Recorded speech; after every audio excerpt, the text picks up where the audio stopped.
குடிசையிலே கொஞ்ச காலம் தங்கி பாருளே கூரையின் நோட்டை வீரி செல்வடி நட்சத்திரம் எண்டி பாருளே கூவும் செல்போனின் நச்சரிப்பை அணைத்து கொஞ்சம் செல்வண்ணின் உச்சரிப்பை கேட்போ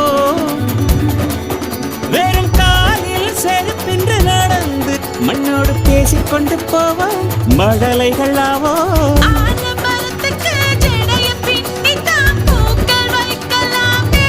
உரோரம் ஐயனாரிடம் கத்தி வாங்கித்தான் பென்சில் சீவலாமே